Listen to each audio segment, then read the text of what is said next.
My name is Jeryl Hartt with the School of Prophetic Evangelism. It is my purpose in this series of teachings to equip you to more effectively and successfully see the power of God when you do the Jesus style of ministry. What do you think of when you hear the term street evangelism?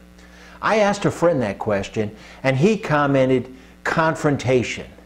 And I said, exactly. For most of us, the picture of street evangelism is a mixture of argument, debate, and a certain amount of chutzpah to tell someone that you do not know that this is what you need to do, or this is what you need to believe, or this is what you need to stop doing. But what if I told you there was a better way? What was the street evangelism style of Jesus? Consider the encounter with Zacchaeus. Jesus walked toward the city of Jericho. There were great crowds. A tax collector named Zacchaeus was small in stature, so he climbed up a tree in order to get a look at Jesus as he passed by. As Jesus passed, he stopped, turned to look at Zacchaeus, called him by name, and proceeded to tell Zacchaeus, "Come down, for I am going to go to your house today." Now, how did Jesus know Zacchaeus' name? Is it possible that Jesus had a word of knowledge? Consider Jesus' encounter with the woman of Samaria. As you recall the story, Jesus asked for a drink of water. The woman was surprised that Jesus, being a Jew, would ask her, being a non-Jew, a Samaritan, for a drink of water. For there was in that day a racial and religious divide between the two ethnic groups. When the tone of the conversation turned spiritual, Jesus offered living water.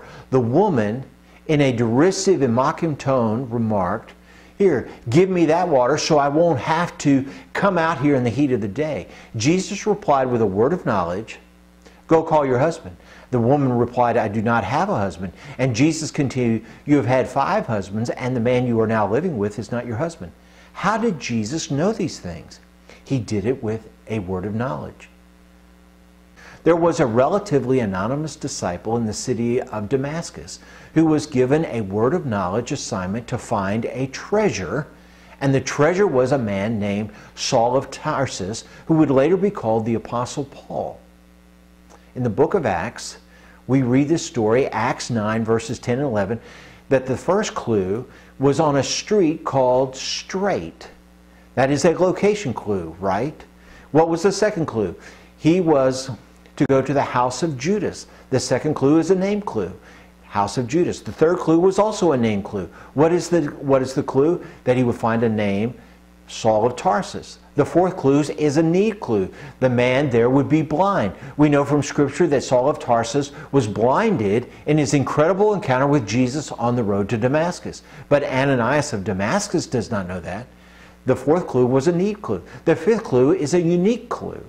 He had, that is, Saul of Tarsus had a vision that Ananias of Damascus would come and pray for his healing.